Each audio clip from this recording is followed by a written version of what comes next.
saat ini ku siapkan hatiku Tuhan untuk dengar firman.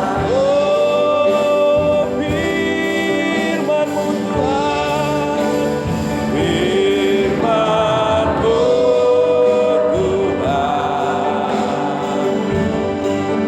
tiada berubah.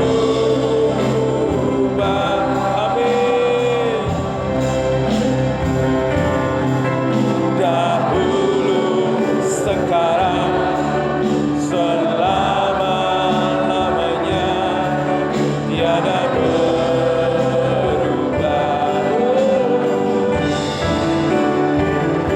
Firman-Mu, firman-Mu Tuhan, penolong hidup. Amin.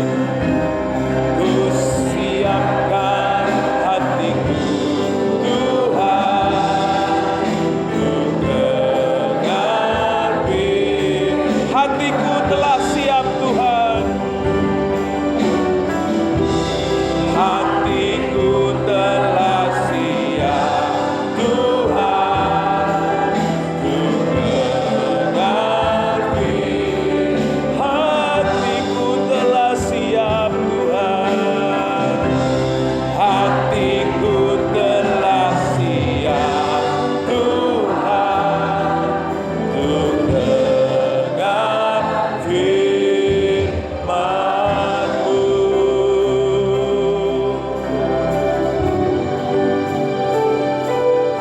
Firman-Mu yang ajaib, firman-Mu yang penuh kuasa, firman-Mu ya Tuhan yang mengubah seluruh hidup kami. Biar saat ini Tuhan bekerja lewat kuat kuasa Roh Kudus-Mu, sehingga setiap hati, setiap telinga, setiap mata tertuju kepada kebenaran-Mu. Karena hanya kebenaran-Mu yang membebaskan kami, yang menyembuhkan kami, yang memulihkan kami. Biar saat ini Tuhan, Engkau berbicara kepada kami, hamba-Mu yang penuh dengan keterbatasan, Engkau sembunyikan di belangkai salib-Mu, supaya kuasa kebenaran-Mu saja yang nyata buat kami. Biar kami duduk diam, meresap setiap kebenaran firman-Mu menjadi bagian kekal, mengubah setiap hati kami, mengubah seluruh kehidupan kami, sehingga hari demi hari hidup kami lebih lagi memuliakan nama Tuhan. Terima kasih Tuhan, kami siap mendengar firman-Mu. Di dalam nama Yesus sama-sama kita katakan amin. Silakan duduk. Shalom Bapak Ibu. Senang ada di tengah-tengah Bapak Ibu jemaat Gereja Baptis Cibinong. Sekitar 3 kali saya sudah ke sini. Semoga sudah kenal semua ya Pak De. Memang saya kurang terkenal, jadi harus sering-sering memperkenalkan diri ya. Tapi nggak perlu ya, sudah tahu semua ya, dekat soalnya di Pabaton. Terima kasih buat kesempatan hari ini boleh melayani dalam rangka tukar mimbar. Nah Bapak Ibu, saya mengajak kita semua untuk membuka kitab Ulangan. Ulangan 22 ayat 1 sampai 9. Hari ini kita akan belajar bagaimana kita menjalankan proses pemuritan di dalam keluarga kita. Mungkin Bapak Ibu pernah dengar ada orang tua curhat. Kenapa ya Pak ya? Kenapa ya Bu ya? Anak saya ini lebih dengerin pacarnya daripada saya. Kenapa ya Pak ya? Anak saya ini lebih denger teman-temannya daripada saya. Pernah Bapak Ibu? Atau mungkin di kantor ya, seorang bos gebrak meja, "Burak, saya ini bos di sini. Saya ini pimpinan kalian di sini. Mesti kalian mendengarkan saya." Apa sebenarnya yang sedang terjadi? Sebenarnya yang sedang terjadi apa? Bos atau orang tua sudah kehilangan pengaruhnya. Sudah kehilangan pengaruhnya. Sudah tidak memberikan pengaruh yang baik buat bawahannya atau anak-anaknya. Oleh sebab itu, hari ini saya mengajak Bapak Ibu untuk belajar bersama-sama bagaimana kita memberikan pengaruh yang baik buat anak-anak kita. Bagaimana kita memberikan pengaruh yang baik buat istri, buat suami, buat orang-orang terdekat kita. Orang dunia, orang di luar sana sering memberi pengaruhnya dengan cara apa Bapak Ibu? Dengan cara mengiming-imingkan, betul ya?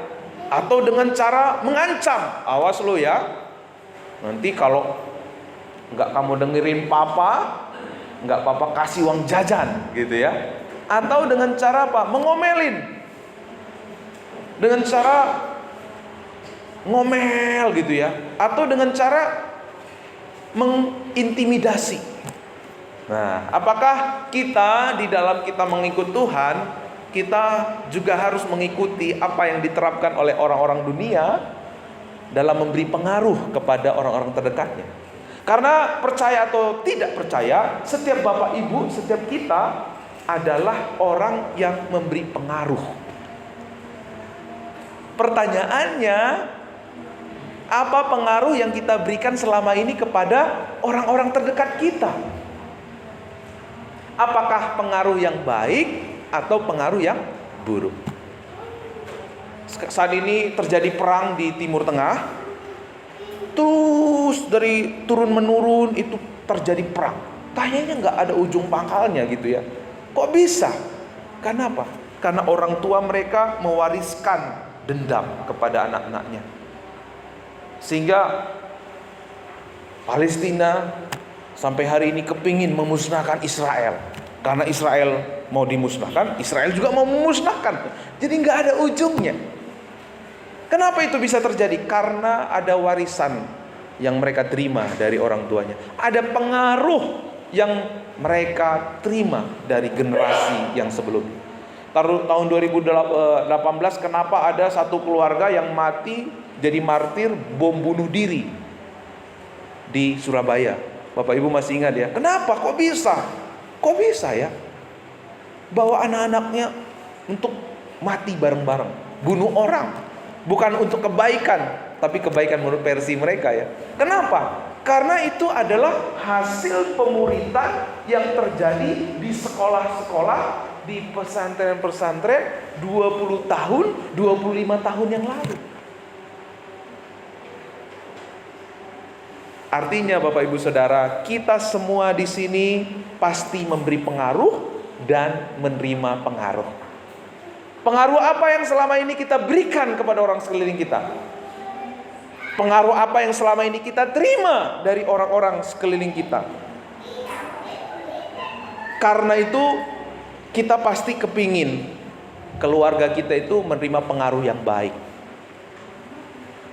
Karena memang keluarga itu adalah lembaga pertama yang Tuhan dirikan.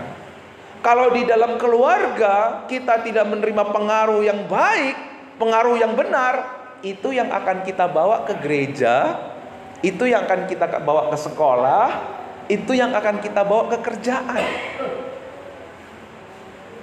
Makanya Bapak Ibu, betapa penting kita menjaga keluarga kita dengan pengaruh yang baik dan benar yang Tuhan sudah sediakan buat kita. Amin. Karena iblis berusaha untuk menghancurkan keluarga. Iblis akhir-akhir ini, bahkan dari dulu sampai sekarang dan yang akan datang, iblis berjuang, berusaha bagaimana menghancurkan keluarga. Makanya Tuhan Yesus Pak, waktu mengawali pelayanannya di bumi, awal-awal kitab Kejadian bercerita tentang apa? Keluarga.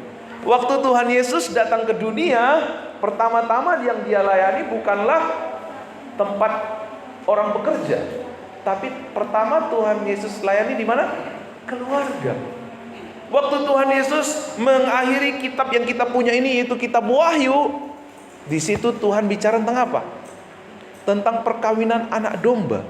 Itu mengenai apa? Mengenai keluarga. Karena itu kita harus tahu satu kebenaran bahwa Tuhan begitu memperhatikan setiap keluarga kita.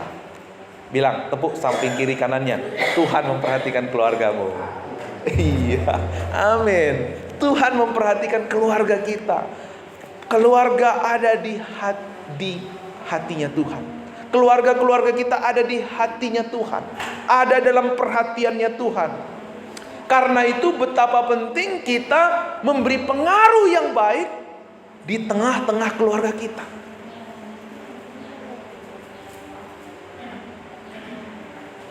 Bagaimana cara kita memberi pengaruh? Bukan dengan cara mengintimidasi, bukan dengan cara mengiming-imingkan, tetapi cara kita memberi pengaruh yang baik dan benar kepada keluarga kita dengan kita memuridkan.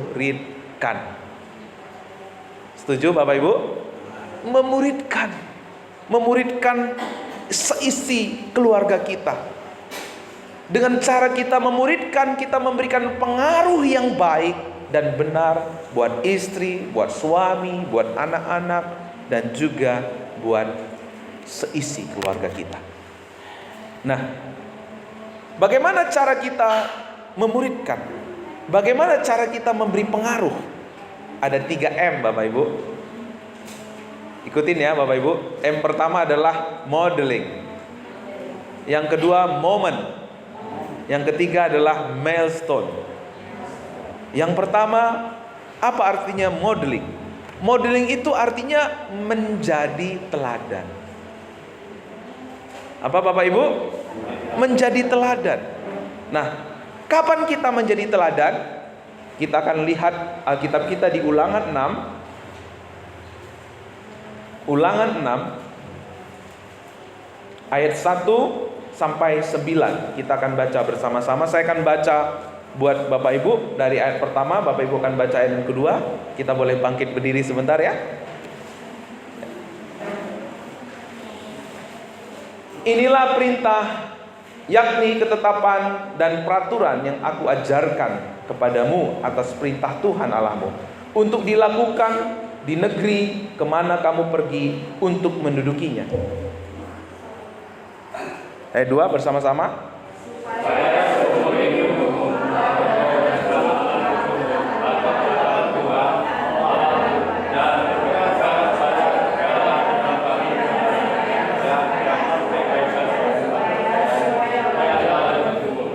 Maka dengarlah hai orang Israel, lakukanlah itu dengan setia, supaya baik keadaanmu dan supaya kamu menjadi sangat banyak, seperti yang dijanjikan Tuhan Allah nenek moyangmu kepadamu di suatu negeri yang berlimpah-limpah susu madunya.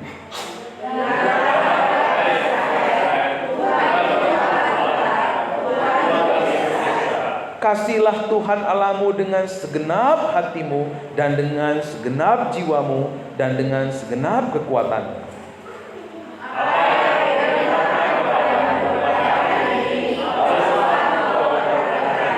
Haruslah engkau mengajarkannya berulang-ulang kepada anak-anakmu dan membicarakannya apabila engkau duduk di rumahmu, apabila engkau sedang dalam perjalanan, apabila engkau berbaring, dan apabila engkau bangun.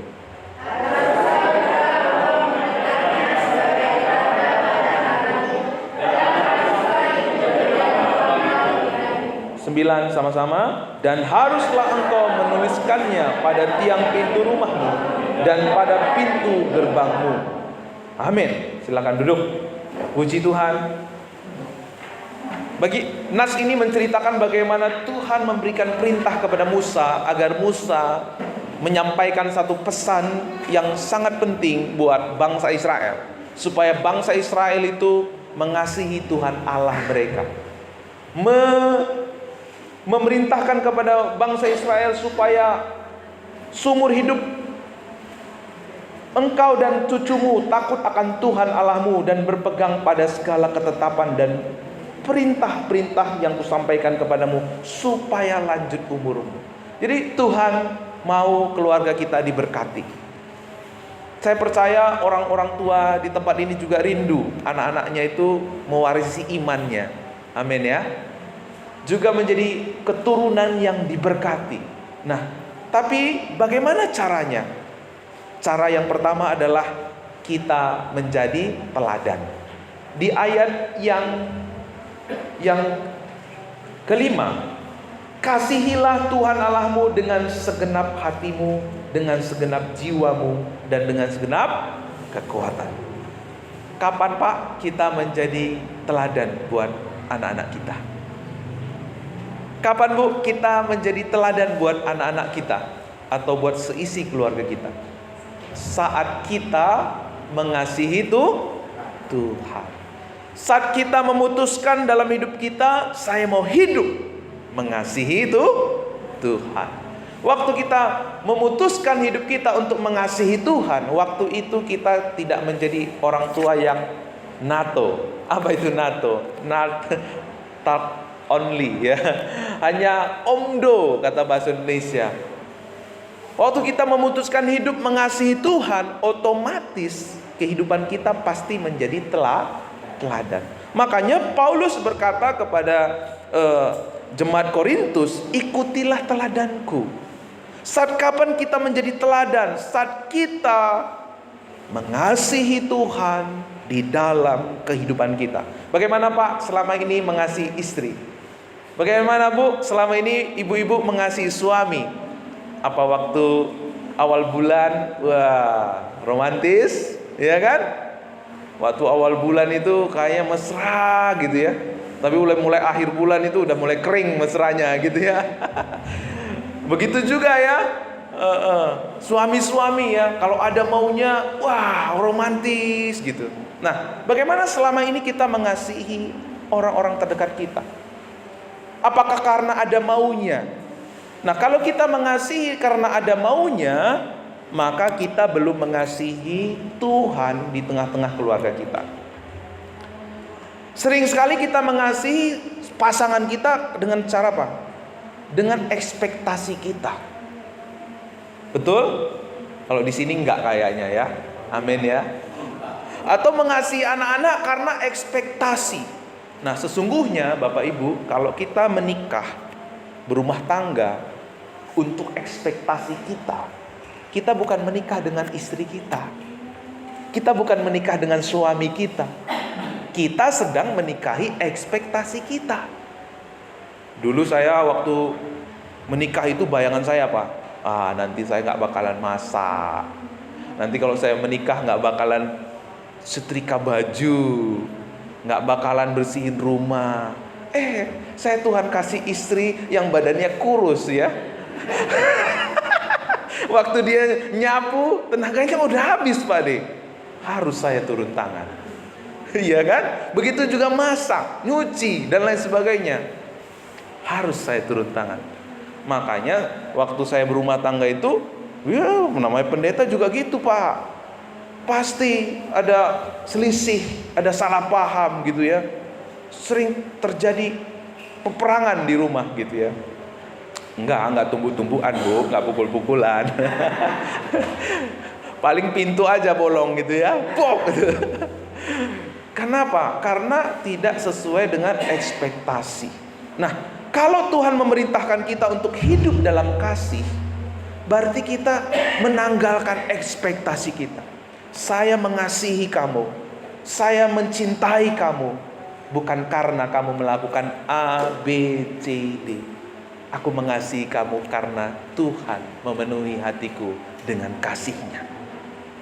Sama seperti bejana gelas, kalau gelas itu dituangin air, pasti lama-kelamaan air itu penuh ya Pak De. Akhirnya meluap, membasahi sekelilingnya. Begitulah waktu kita mengasihi orang sekeliling kita, bejana hati kita penuh melimpah dengan kasih Tuhan yang kita terima setiap hari. Dan kita tidak pernah bisa bendung, kita tidak pernah bisa hambat, bentengi. Otomatis orang-orang sekeliling kita merasakannya. Amin. Makanya waktu kita mengasihi dengan kasih-Nya Tuhan, kita akan berkata begini, aku mau mengasihimu sekalipun. Aku mau menyayangimu sekalipun. Kita akan menjadi pribadi yang nothing tulus. Kita akan menjadi pribadi yang selfless, bukan selfish. Selfish tadi apa? Mau mengasihi, mau memberi, mau berbuat baik. Karena apa? Ada keuntungan pribadi. Kalau di keluarga kita biasa seperti ini, di gereja pun seperti itu. Mau memberi kalau ada untungnya, mau melayani kalau ada untungnya, mau berdoa kalau ada kepentingannya. Itu semuanya adalah iman yang palsu Bapak Ibu. Kenapa? Kita sedang menggunakan Tuhan menggunakan orang-orang sekeliling kita untuk tujuan kita. Saudara mengerti? Ini iman yang gak ada kuasanya. Kalau kita memberi, melayani, kalau kita mengasihi, beribadah karena ekspektasi kita, karena kepentingan kita, maka gak ada kuasanya, gak ada unsur Allah di situ. Makanya orang-orang Kristen yang seperti ini sedikit tidak sesuai dengan keinginannya, ngambek, mundur. Kenapa? Si Anu gak datang lagi. Gak ngambek pak. Nah, kita akan menjadi orang-orang yang gede ambek. Ya, kalau bahasa Ciseng kan gitu. Kamu gede ambek kamu gitu ya. Si gede ambek. Karena apa? Kita akan selalu tadi ekspektasi. Waktu kita menikah nih, anak-anak muda ya, ada yang belum menikah. Kalau anak-anak muda kalau menikah dengan ekspektasi, hari ini Bapak sampaikan ya, kamu pasti kecewa. Kalau saudara bergereja melayani Tuhan untuk ekspektasi saudara, saya jamin saudara pasti kecewa. Kalau kecewa, bagaimana kita bisa menjadi teladan? Bagaimana kita bisa menjadi kesaksian? Bagaimana hidup kita bisa menjadi garam? Gak mungkin bisa. Makanya hari ini Tuhan mengingatkan kita untuk mengasihi Tuhan Allah. Kasih kita kepada Tuhan Allah itu bukan karena ada udang di balik batu, tapi karena ada udang di balik bakwan atau risol ya. Iya.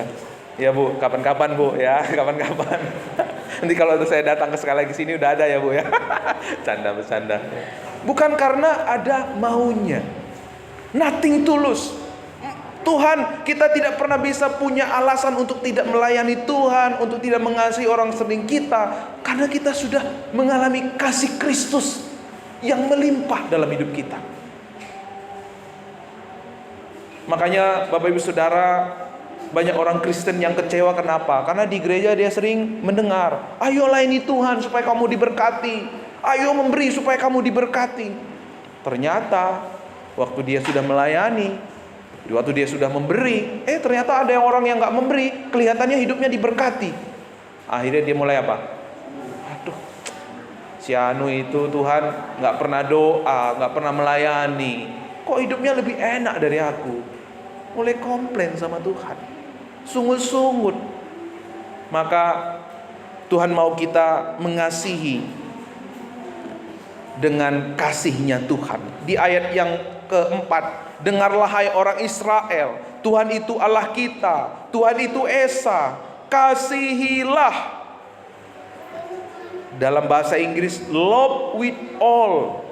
Tuhan Allahmu dengan segenap hatimu, dengan segenap jiwamu, dengan segenap kekuatanmu. Apa yang kuperintahkan kepadamu pada hari ini haruslah engkau perhatikan, shall be on your heart.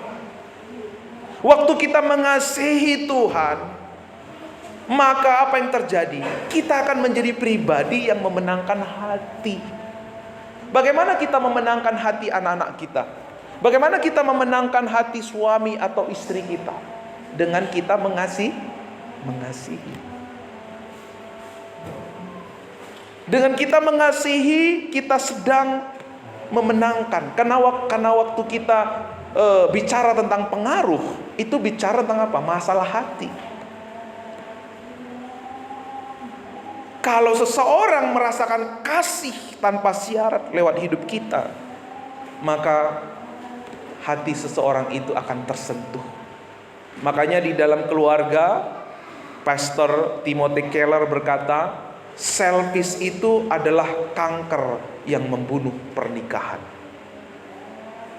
Waktu kita menikah, mengasihi orang sekeliling kita karena ekspektasi, karena berpusat kepada keinginan kita, kepentingan kita, kita sedang menumbuhkan kanker di tengah-tengah keluarga kita atau gereja kita. Makanya waktu kita menikah, udah singkirkan ego, singkirkan kepentingan kita. Saya mau menikah untuk memuliakan Tuhan. Saya menikah bukan untuk mendapatkan kebahagiaan. Saya menikah karena Tuhan sudah menganugerahkan saya berkat-berkat kehidupan. Lewat pernikahan ini saya mau meninggikan nama Tuhan. Haleluya. Amin. Puji Tuhan. Nah, saudaraku, waktu kita melayani, mengasihi, beribadah, memberi, berbuat baik dengan ekspektasi kita, itu artinya selfish. Kita sebenarnya bukan beribadah untuk Tuhan. Kita sebenarnya memberi bukan untuk Tuhan, tapi kita sedang melakukannya untuk diri kita sendiri. Ya. Kita sedang menggunakan Tuhan atau orang lain untuk kepentingan kita. Ya. Saya pernah mendengar seorang berkata seperti ini, waktu kita menggunakan orang lain untuk tujuan diri kita, itu sebenarnya kejahatan yang dibalut dengan kebaikan. Ngeri kan?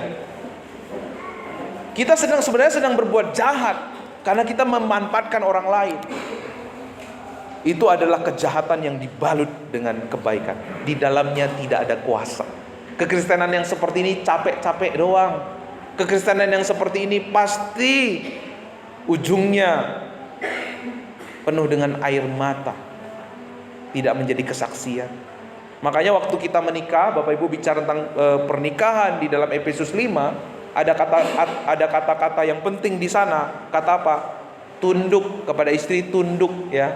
Kepada suami mengasihi, menghormati. Itu artinya apa? Itu semua kata-kata selfless. Bukan kata selfish, tapi selfless. Ya. Maka waktu kita mengalami kasih Tuhan, disitulah kita bisa mengasihi orang-orang terdekat kita dengan kasih tanpa syarat. Pengaruh yang kita berikan itu adalah pengaruh positif. Ada unsur Allah di dalamnya. Maka dengan cara itu kita bisa memenangkan hati orang-orang sekeliling kita. Nanti bapak-bapak waktu pulang ke rumah, pegang tangan istrinya, tapak tangannya. Ini Pak, di rumah. Nanti pulang ke rumah, pegang tangannya, tapak tangannya. Aku mau menyayangimu dengan tulus.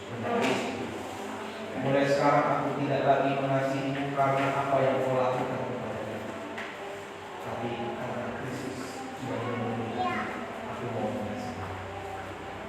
Amin, Adik. Ya. Amin, Bude. Pasti suami istrinya tambah hari tambah sehat, tambah hari tambah sehat. Amin. Bapak-bapak tambah hari semangat cari ini. Amin. Karena apa? Selfless itu memberikan kuasa. Waktu seseorang dicintai apa adanya, waktu seseorang dicintai dengan tulus, potensi terbaik akan keluar dari diri orang. Bu Ani tidak pernah gitu, Bapak ternyata sering ya.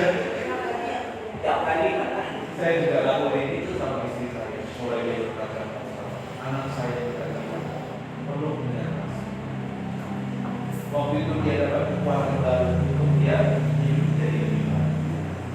Tapi waktu kita sebaliknya, kamu harus, kalau enggak begini, kita ancam dia, kita iming-imingkan dia, maka bukan potensi. Mungkin dia berubah, Pak De, tapi perubahannya itu hanya casingnya doang. Dia mau melakukan yang baik seperti yang kita mau karena apa? Karena dia takut, bukan karena sadar.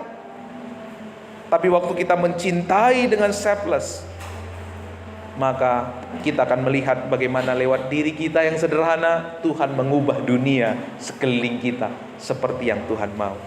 Melayani juga gitu, Bapak Ibu. Melayani juga waktu kita beribadah, melayani karena kesukaan kita, karena kita nyamannya seperti itu. Kita sebenarnya bukan melayani Tuhan.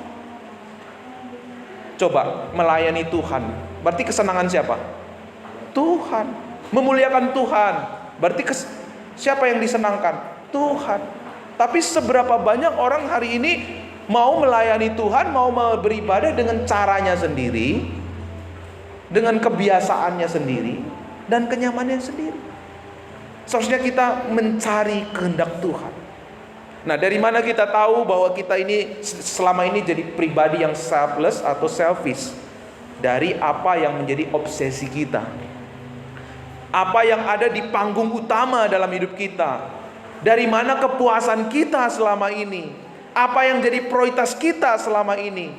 Kalau prioritas kita adalah pelayanan, perbuatan baik, maka gara-gara itu pula kita bisa patah, kecewa. Tapi seharusnya apa Bapak Ibu?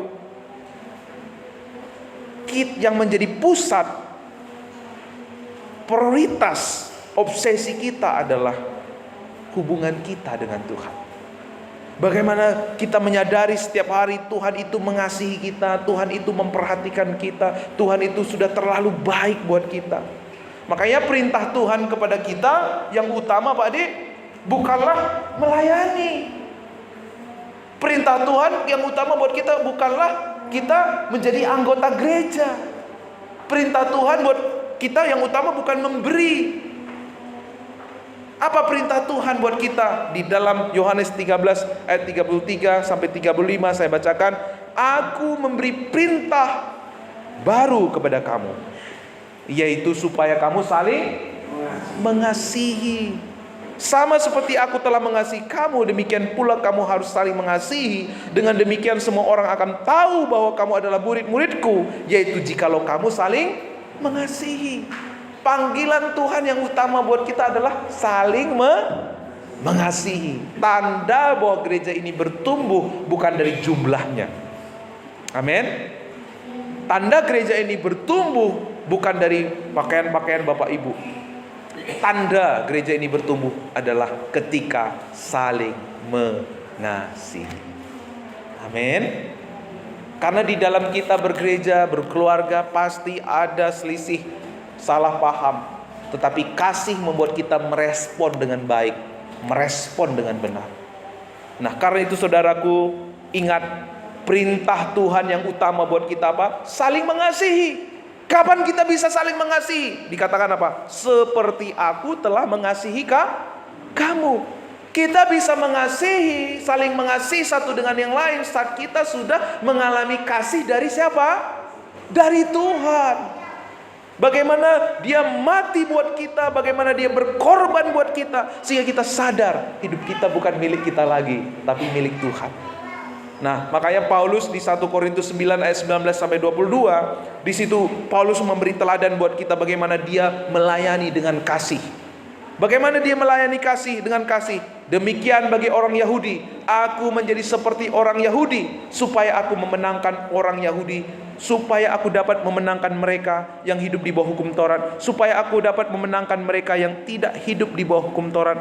Bagi semua orang aku telah menjadi segala-galanya, supaya aku sedapat mungkin memenangkan beberapa orang dari antara mereka. Paulus memberi teladan kepada kita bagaimana kita mengasihi. Dengan Paulus mau menjadi seperti orang Yahudi, mau ada seperti orang yang ada di bawah hukum Taurat. Artinya begini, tadi ya, waktu kita melayani bukan lagi versi kita, bukan lagi kenyamanan kita.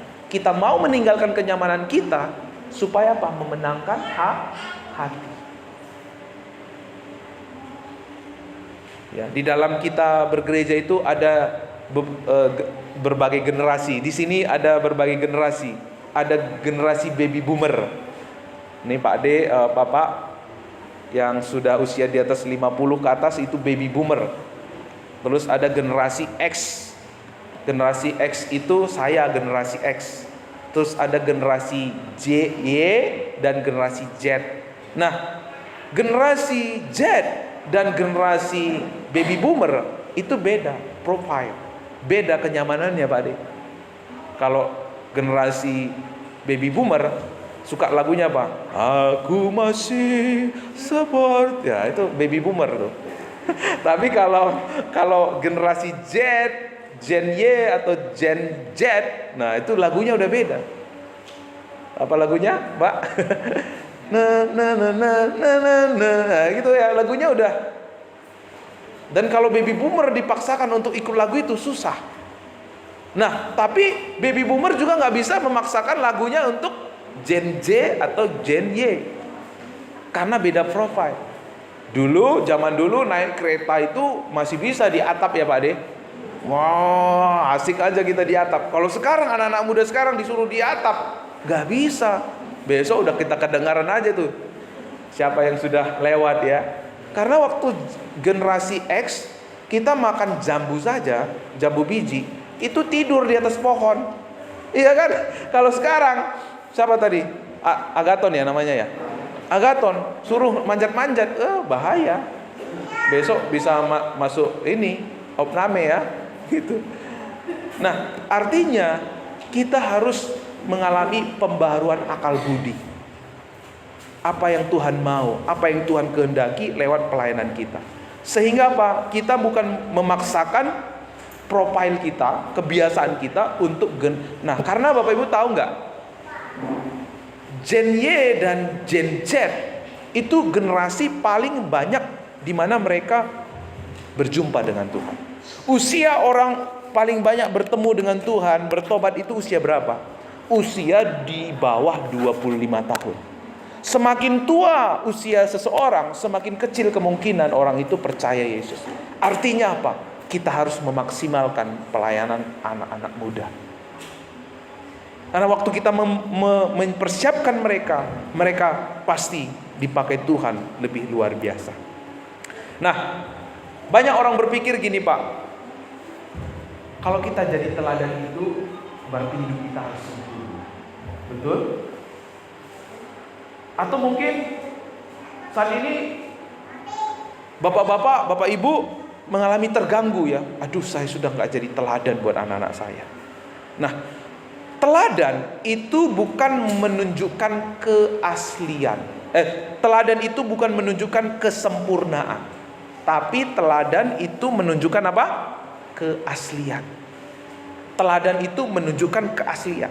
Dalam Ulangan 6 ayat 7 tadi dikatakan begini, haruslah engkau mengajarkannya berulang-ulang kepada anak-anakmu dan membicarakannya apabila engkau duduk di rumahmu, apabila engkau sedang berjalan, apabila engkau berbaring, dan apabila engkau bangun. Kata mengajarkannya di sana adalah, Bapak Ibu tahu? Kata mengajarkannya di sini berasal dari kata tiel. Tiel itu artinya apa? Mengajar secara intensif dan mencontohkan, melakukan dengan meneladankan bersama-sama. Mencontohkan dengan intensif, meneladankannya, melakukannya secara bersama-sama. Jadi mengajar di sini bukan berarti berkhotbah. Mengajar di sini bukan seperti di kelas ya, Pak D yang jadi guru ya.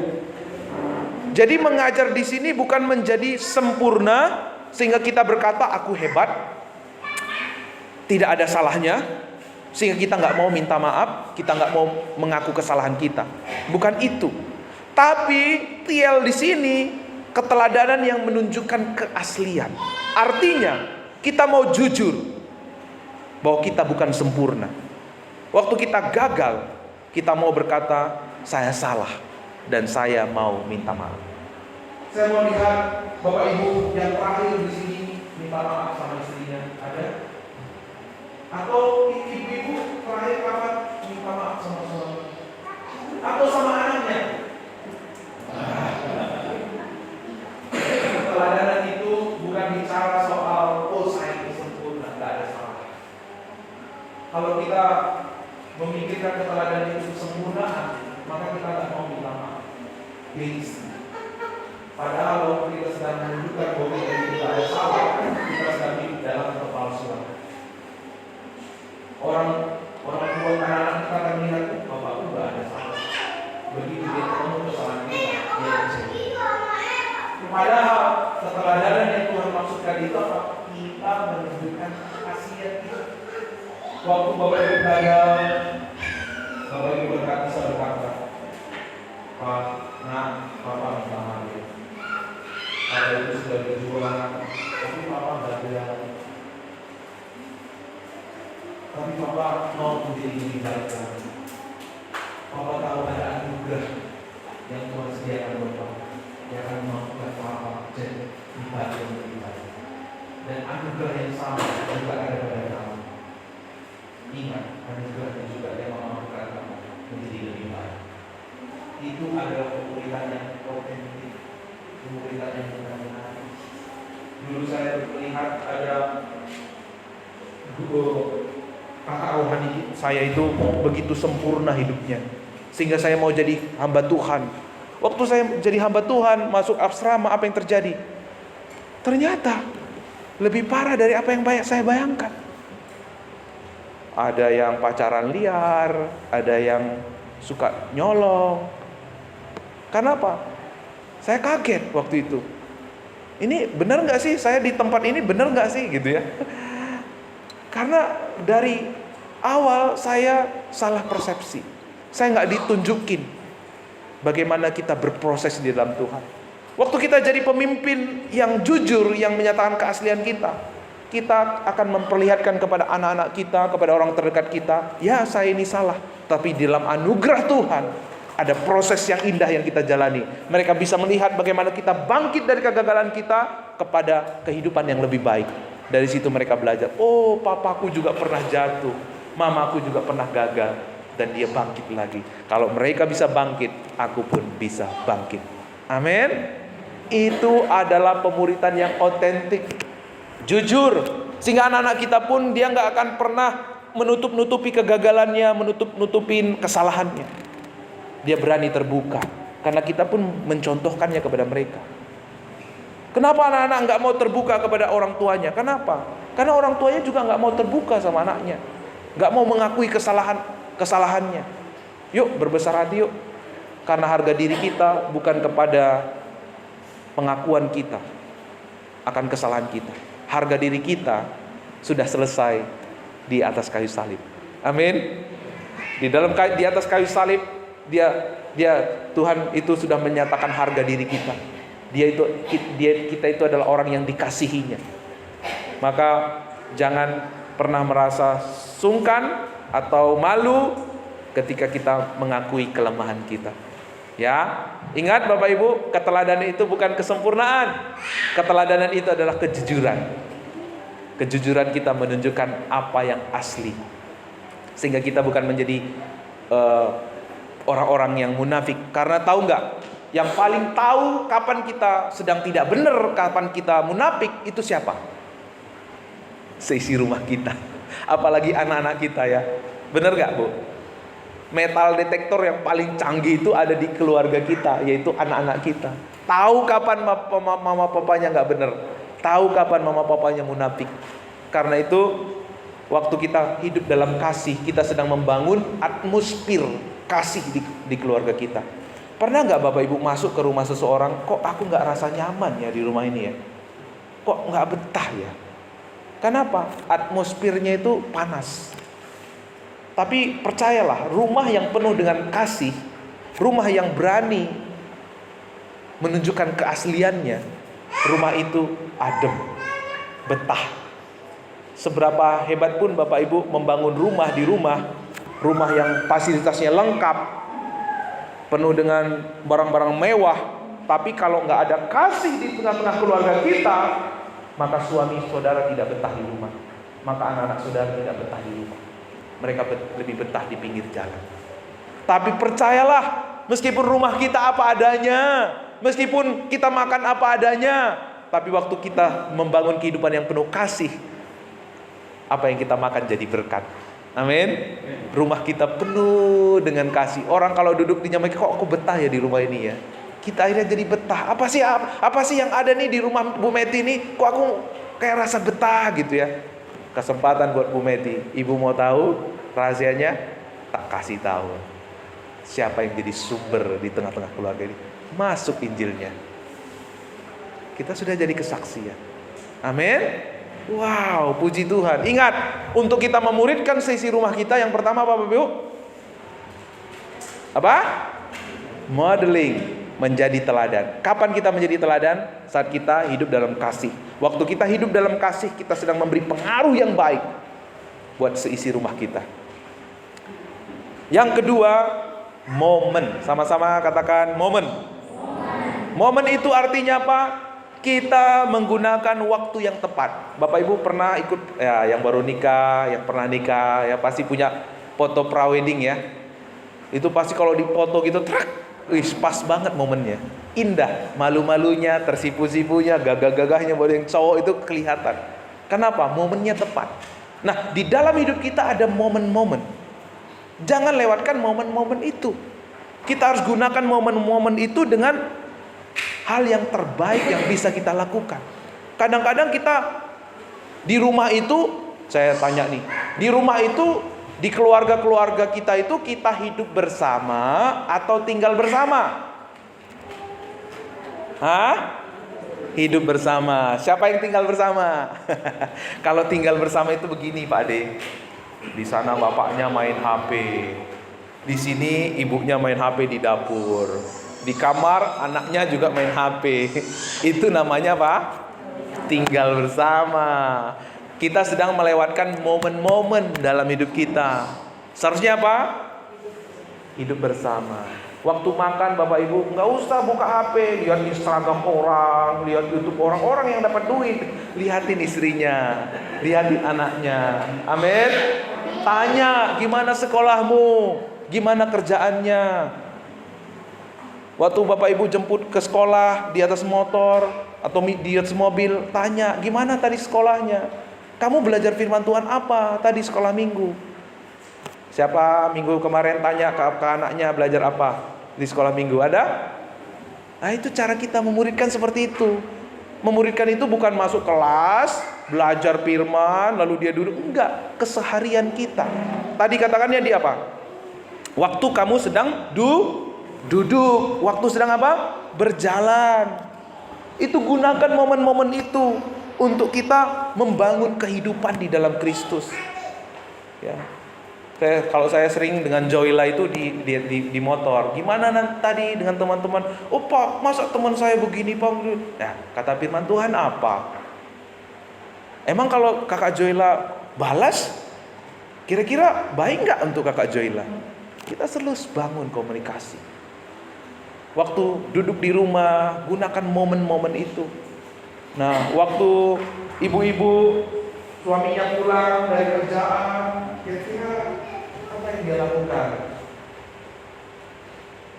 Apa Bu yang dilakukan Bu? Disambut nggak? Disambit. Disambut Bapak Ibu. Apa sih? Kalau nyambut itu kan bagus ya. Halo Papa. Wah. Diambilin kayak tasnya atau apa gitu. Mau minum apa? Kopi-kopi. Lakukan yang terbaik. Karena apa? Di luar sana itu banyak hal yang menyambut dia. Nggak usah jauh-jauh, masuk Alfamart aja. Selamat pagi, selamat berbelanja. Nah, masuk rumah dicuekin. Atau mungkin disambit ya. Pak, udah ditunggu lama-lama kok baru datang sih. Mana oleh-olehnya? Ditunggu-tunggu bukannya bawa oleh-oleh. Mau nggak bawa apa-apa gitu ya. Disambit itu namanya. Gimana bapak-bapak disambut? Tapi tenang-tenang, habis ini pasti disambut ya Bu ya. Ya karena suami-suami di luar sana kalau di kantor mereka dia dihormati Bapak Ibu. Dia dihargai. Makanya bapak-bapak banyak yang nggak senang di rumah. Kenapa? Lebih nyaman di luar. Dia lebih dihargai, lebih dihormati. Kalau di rumah, cuci piring. Tapi di sini nggak ada ya. Di sini nggak ada. Nah, mari kita gunakan momen-momen yang ada untuk kita berbagi, sharing, membangun kehidupan. Cerita, kamu tadi dengar apa? Waktu pulang begini, lagi berbaring di rumah, tadi Bapak diberkati apa sih? Mama diberkati apa sih firman Tuhannya? Saling sharing. Jangan sungkan. Memang awal-awal itu sungkan ya. Ntar kalau saya nanya gitu, apa nanti anggapannya saya ini nggak sosok rohani ya? Nanti anggapannya ini saya ini apa itu kalau orang Batak itu bilang bibilon katanya, terlalu banyak baca Alkitab gitu ya. Itu nggak ada ya orang Batak sini ya Bapak Ibu ya. Bibilon itu apa ya, kebanyakan baca Alkitab gitu, jadi terlalu banyak Alkitabnya gitu. Nah saudara, mari kita gunakan momen waktu duduk, berdiri, berjalan. Mari kita gunakan itu untuk memuridkan. Tanya kalau dia suka kelinci, bagaimana kelincimu? Kalau kemarin dia main sama temennya, bagaimana permainan di sana? Berbagi. Apalagi anak-anak usia 0 sampai 5 tahun, itu namanya fase ibu. Harus banyak bicara, harus ibu banyak waktunya kepada anak-anaknya. Usia 6 sampai 12 tahun itu fase bapak. Harus bapak-bapak banyak waktunya kepada anak-anak. Kalau lewat fase itu, makanya anak-anak nggak mau dekat sama papa mamanya. Kenapa? Fasenya lewat. Nah, karena itu kita yang sudah mengerti kebenaran, mari kita gunakan momen-momen yang ada. Yang terakhir Bapak Ibu, milestone. Milestone itu bicara tentang musim hidup. Kita semua di sini pasti punya musim hidup. Betul ya? Ada waktu di mana kita berhasil. Ada waktu di mana kita meraih mimpi kita. Ada waktu di mana kita mendapatkan berkat dalam hidup kita. Ya, buat yang anak sekolah, ada waktu di mana nilainya bagus. Tapi ada waktunya nilainya baik. Jangan pada waktu nilainya bagus kita diem-diem saja, biasa-biasa aja. Ngapain saya puji? Nanti dia gede kepala saya puji gitu. Jangan. Harus dirayakan. Waktu dia berulang tahun, waktu dia mengalami peningkatan dalam kehidupannya, rayakan. Kalau Joyla, anak saya setelah saya rayakan itu nggak dengan mahal-mahal Bapak Ibu. Karena memang bisanya seperti itu. Karena kakak Joyla sudah melewati ujian, Papa seneng. Hari ini Papa mau ajak berenang. Wah, dia seneng banget. Dia bahagia. Jadi untuk kita merayakan peningkatan dalam diri anak kita atau orang terdekat kita, nggak perlu mahal-mahal. Boleh juga mahal kalau ada berkatnya ya. Tapi sederhana pun itu pasti menyentuh hati mereka. Waktu dia gagal, jangan langsung bilang, tuh makanya Papa bilang apa, belajar, gak mau belajar. Rasain kamu, jelekkan nilainya kan. Nah, itu orang yang belum mengalami kebenaran. Seharusnya kita berkata, gak apa-apa nak, nilaimu hari ini jelek, Papa tetap sayang. Besok-besok kita coba untuk jadi lebih baik lagi. Nah, ketika kita menggunakan milestone itu dengan baik, maka dia akan menjadi anak yang mendapatkan kekuatan untuk lebih baik lagi. Waktu dia putus pacar, dia akan mau cerita sama kita. Padahal gak pernah tahu kapan dia pacaran gitu ya. Tapi waktu kita menjadi pribadi yang nangkep milestone-nya dengan baik, dia akan legowo, lapang cerita dengan orang tuanya. Kuasa kita, Tuhan sudah memberi kita kuasa ya. Di dalam Kisah Rasul, Tuhan berkata, aku memberikan kepadamu kuasa, jadilah saksiku di Yerusalem, Yudea. Bagaimana kita menggunakan kuasa itu? Sebenarnya Tuhan bukan akan, tapi sudah memberi kita kuasa. Bagaimana kita menggunakan kuasa itu? 3 yang kita pelajari hari ini. 1, modeling. 2, momen. 3, milestone. Lewat ini kita akan menyatakan kuasa. Lewat hidup kita, kuasa Tuhan bekerja mengubah orang-orang terdekat kita, sehingga seisi rumah kita menjadi keluarga yang takut akan Tuhan, yang menggenapi rencana Tuhan. Mari kita tunduk kepala.